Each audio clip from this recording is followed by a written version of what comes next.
In the ME-CFS brain retraining world, there exist, broadly speaking, two approaches. One might be called top-down, and the other might be called bottom-up. The first is more involved with thinking about the opposite of trauma, positive visualizations, and really trying to move the brain away from a traumatic state deliberately. And the other is not involved with that, but rather about feeling into the emotions in your body in this moment, engaging in more somatic exercises, and really learning to express and release trapped emotions and trauma. Now, there's some tension between these two approaches that sometimes is expressed by proponents of one or other of them. And in this video, I'm going to be talking about why I think the bottom-up approach makes several very important mistakes. And that while it can be helpful for some people, it's probably best done later on in your recovery journey.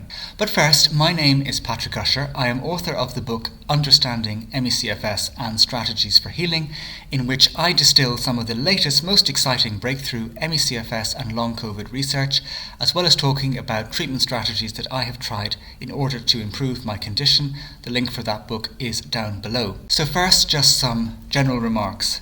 As I said, the top-down approach, as embodied by programs like the Dynamic Neural Retraining System or the Gupta program, are about instilling the brain with the opposite of trauma. So the idea being that the brain is traumatized, sensitized, and one way to influence the brain back to a non-traumatic state, a non-sensitized state, is actually to deliberately think of things that are the opposite of trauma. So even though your brain is kind of stuck in this PTSD-like state, you would deliberately think about some wonderful holidays you had in the past or that you'd like to go on in the future. And so you're kind of putting in different neurons into the traumatic state, and ultimately what you want is not to allow the traumatized state to exist for long enough that the neurons associated with it prune away, and thereby you bring down the sensitized state. In contrast, the bottom-up approach starts more from where you are, and it suggests that you don't need to change any of the thoughts or feelings that you have, and instead the idea is more about accepting them and expressing the emotions that you have, so that if you're feeling anger or fear, that you would actually express that, and that's all right. Maybe you would sense into the sensations in the body and kind of amplify them in some way. Maybe you would involve yourself in somatic exercises where you feel the trapped traumatic energy in your body and you kind of express it, maybe through jiggling about on the floor or moving your limbs and really accessing those sensations and getting them to be released and kind of having that energy flow better. And so as you can see, these two approaches are quite different, and as I say, there is tension between them, and often from what I've seen, the tension is usually expressed by those who prefer and follow the bottom-up approach. And so these people will often have done programs like the DNRS first, and it may have helped them, but then they got worse later, or it didn't help them at all. And then they come across the bottom-up approach, which is teaching something very different, and they say, this is actually the answer, and they do that, and maybe they recover, in which case wonderful, and you can't argue with success, or they just feel a bit better, or they don't feel better, but they prefer it and think it makes more sense to do that. And I was listening the other day to a podcast with someone who actually teaches the bottom-up approach only, and he said that he did the DNRS first, and he actually recovered, but then he got worse later, he relapsed, and he blamed the DNRS for that. He said, this is, this program was just gaslighting me, my experience was difficult, and I actually, they was making me think all these positive things, and it was just gaslighting, etc., etc. So there's this kind of tension that exists, and I want to address it here, because I think that the bottom-up approach, while it can be useful and very helpful for people, especially if they're the kind of person who has struggled to express their emotions or be accepting of themselves as they are, I think there's usefulness to that, and I can absolutely see how it could help someone. I do believe that as an approach in general, it has some mistaken assumptions within it, which I want to address in this video. So the first thing we need to actually think about is, what are we trying to achieve when we do these kinds of programs? And this seems to be often missing from the discussion.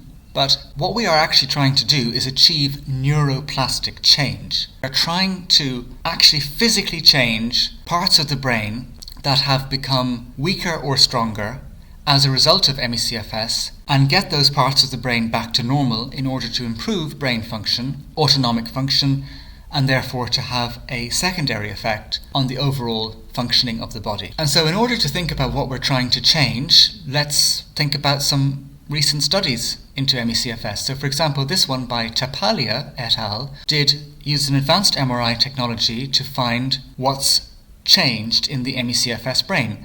And it found three things. It found that the part of the brain to do with sustained attention or concentration was weaker and smaller. It found that the part of the brain to do with producing images in your mind's eye, your visualization capacity, was weaker and smaller, and that the amygdala, which is strongly involved in fear and the flight or fight response, was bigger. And it also found that these issues, the severity of them, the extent of them, correlated with the extent of autonomic dysfunction. So the weaker the parts of the brain to do with attention and visualization capacity, and the bigger the amygdala, the more autonomic dysfunction the patient had. So the obvious thing for a neuroplasticity program is you would want the amygdala to get reduced in size, you would want the sustained attention parts of the brain to get stronger, and the visualization capacity parts of the brain to get stronger. And thereby, given that there's a correlation in severity between autonomic dysfunction and these issues, you would therefore expect the autonomic dysfunction to improve. So it would seem obvious to me that it is a program like the DNRS, with its top-down approach, which is very well suited to solving these kinds of issues. It involves doing positive visualizations that are the opposite of trauma.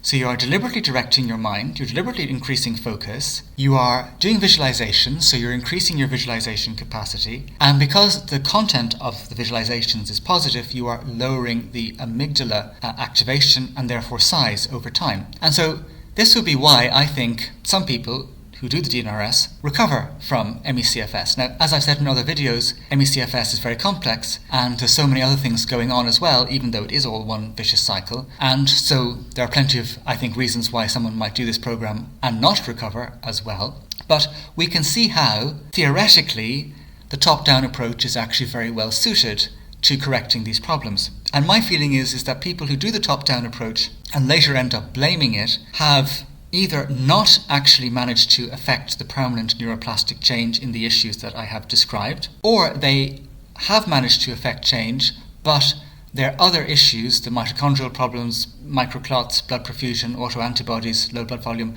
those issues have not managed to heal as a result. They're too embedded, and so they remain ill. And then they blame the DNRS for not actually getting better, and they say it's gaslighting and, narcissistic abuse or something, whatever. So the first thing to remember is that brain retraining, properly understood, is not about lifestyle or it's not self-help. It's not self-help. It's about actually directing the necessary neuroplastic change. And given the kinds of problems I've described, as found in that paper by Tapalia, what else are you going to do? Do you honestly think that jiggling around on the floor and, feeling the trapped emotions is going to help with those particular neurological issues? It's not going to. It's going to do something else. I think some people who do the DNRS have just not reflected upon what the point of it is.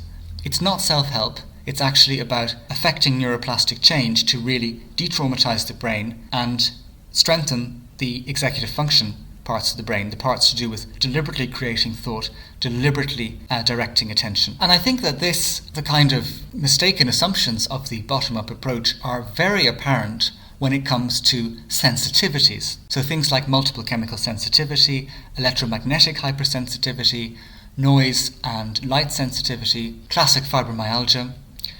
These things are all problems of a sensitized brain. They cannot be anything else. The brain is what processes light and smell and noise. And then when it comes to classic fibromyalgia, the pain, how is jiggling around on the floor going to help with those problems? It is through detraumatizing the brain, thinking the opposite of trauma, that you have a chance of bringing down these sensitivities, which are all controlled within the limbic brain. Another problem with the bottom-up approach is it forgets what is known as physiological affect. This is how your body is doing physically at any given moment and how that affects your thoughts and feelings. To give an obvious example, a healthy person who's eaten a meal that doesn't agree with them and their stomach is, upset, will often suddenly feel more grumpy, maybe a bit more irritable than normal, and they will suddenly, for that period of time, while their body is struggling with that, they will see the world differently and relate to other people differently and have different emotions. Now,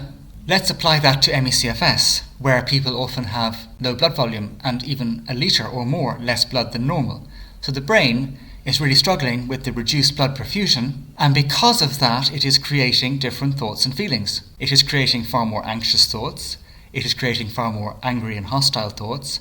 It's creating a lot more irritable thoughts because it's struggling physically. And so you have a situation where someone might actually be producing these kinds of angry or fearful thoughts and feelings, and they go to a practitioner of the bottom-up approach who says to them, this is all your trapped trauma from a long time ago, your subconscious patterns, and you need to feel and release these. But actually, it's just because they have low blood volume, and their brain in that moment is producing these kinds of thoughts and feelings because it's struggling. And so they would get very much the wrong message. And if that person were suddenly to have a saline IV, and have normal blood volume again, they'll suddenly feel much more themselves and upbeat and happy. And this is something you read about. People with ME who get saline IVs, they feel better. They are more engaging with the world. I've had correspondence with someone who told me that once he actually added electrolytes to his treatment strategies, he suddenly became more social and he could relate to people again. So this idea that it's all just these subconscious forces that are coming up. No, it's actually a lot of the feelings and emotions and thoughts that one has are simply, when you have ME-CFS, are simply responses to your current physiological affect.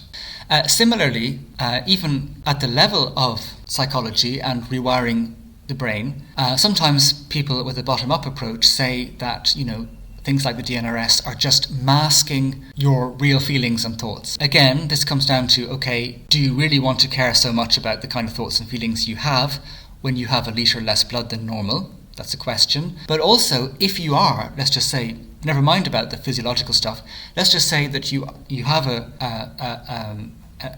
maladaptive, traumatized state in the brain. Let's just leave it at that level. That is fueling itself. It's priming itself all the time. It's not normal, right? It's not normal. It's a traumatic state. And when you start doing a program like the DNRS, you're interrupting those traumatic signals. The aim is that the traumatic state does not exist anymore. So you have to keep on thinking the opposite of trauma, getting to the brain to a different place. But as you do that, something very interesting occurs. As you start thinking non-traumatic thoughts, your subconscious starts to play along. Let's say I think about the time I went to Nepal 12 years ago. It was a wonderful trip for me. I might start thinking about those things. I'm in a very PTSD kind of state, traumatized state. Once I start thinking about those things, suddenly my brain starts to produce thoughts related to that trip.